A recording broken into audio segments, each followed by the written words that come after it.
Assalamualaikum warahmatullahi wabarakatuh. Bismillahirrahmanirrahim. Alhamdulillahirabbil alamin wa bihi nasta'inu ala umuri dunya waddin. Assalatu wassalamu ala asyrafil anbiya'i wal mursalin sayyidina Muhammadin wa ala alihi washabbihi ajma'in, amma ba'du.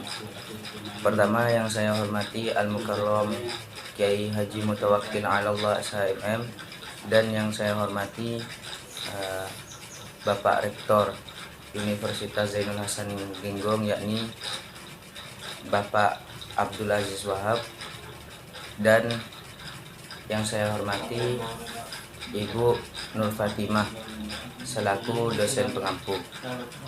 Di sini saya akan menjelaskan pengertian singkat tentang perang salib. Sebelumnya perkenalkan dulu, nama saya Muhammad Taufikul Iman dari kelas 1C PGMI. Perang salib adalah serangkaian ekspedisi militer keagamaan yang berlangsung selama kurang lebih 2 abad, dimulai pada akhir abad ke-11 hingga abad ke-13, sekitar tahun 1096 Masehi hingga 1291 Masehi. Perang ini mempertemukan pasukan Kristen Eropa dengan umat Islam Timur Tengah. Tujuan utama dari pihak Kristen adalah merebut dan menguasai kembali tanah suci, terutama Yerusalem atau Baitul Maqdis yang berada di bawah kekuasaan Muslim. Salah satu penyebab terjadinya perang salib itu bukan hanya dipicu oleh faktor agama, tetapi juga melibatkan faktor politik dan sosial ekonomi yang kompleks. Yang pertama, faktor agama.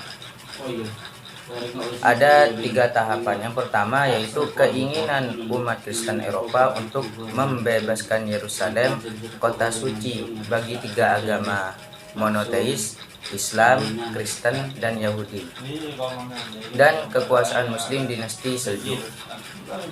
Yang kedua yaitu seruan suci oleh Paus Urbanus II pada tahun 1095 Masehi di Clermont, Prancis, yang menjanjikan pengampunan dosa, indulgence, bagi siapa saja yang ikut dalam perang suci ini. Yang ketiga yaitu laporan mengenai perlakuan buruk terhadap peziarah Kristen oleh sebagian penguasa Muslim.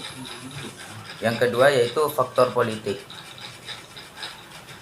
Permintaan bantuan dari Kaisar Bizantium, Kekaisaran Romawi Timur, Alexios I Komnenos, kepada Paus untuk melawan ekspansi dinasti Seljuk yang mengancam wilayah Bizantium di Anatolia.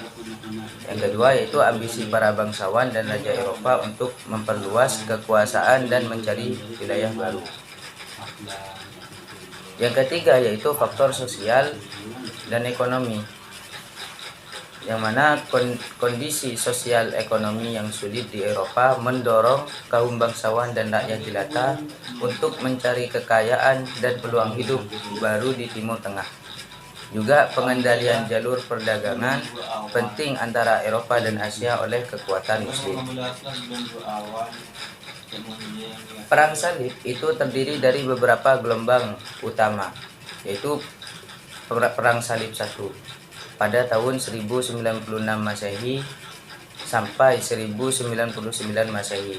Angkatan pertama, yang sebagian besar terdiri dari rakyat jelata, gagal.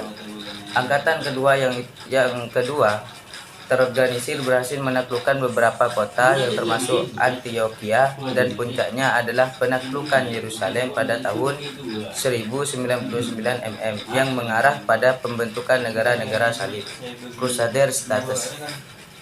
Yang kedua itu Perang Salib II pada tahun 1147 sampai 1149 Masehi, dipicu oleh jatuhnya Edessa, salah satu negara perang salib, ke tangan Imaduddin Zaki. Pasukan salib mengalami kegagalan.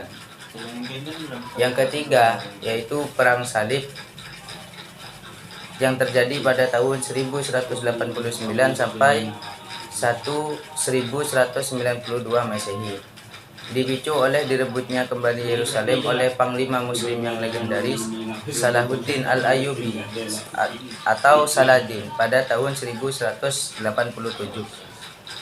Perang ini melibatkan tokoh-tokoh besar seperti Richard de Lionhead dari Inggris, Philip II dari Prancis, dan Frederick Barbarossa dari Jerman.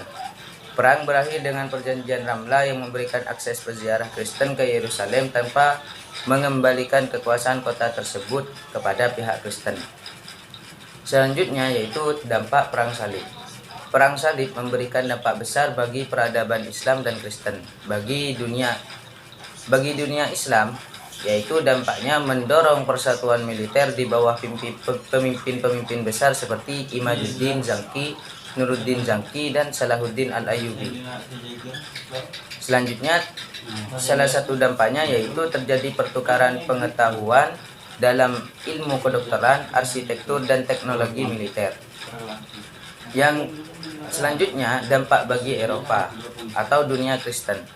Dampaknya yaitu peningkatan perdagangan, terbukanya jalur dagang baru, membawa komoditas dan kekayaan timur ke Eropa, misalnya rempah-rempah atau sutra.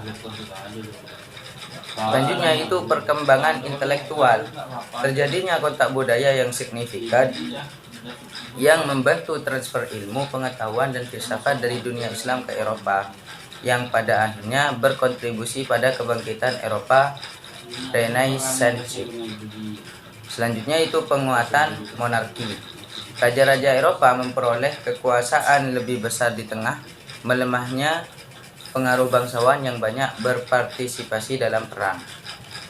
Jadi kesimpulannya adalah Perang Salib adalah periode konflik berdarah yang memakan banyak korban, meninggalkan warisan permusuhan agama yang mendalam. Meskipun demikian, periode ini juga merupakan katalis bagi pertukaran budaya, ekonomi, dan intelektual yang membentuk jalannya sejarah di Timur Tengah dan Eropa. Sekian dari saya. Wassalamualaikum warahmatullahi wabarakatuh.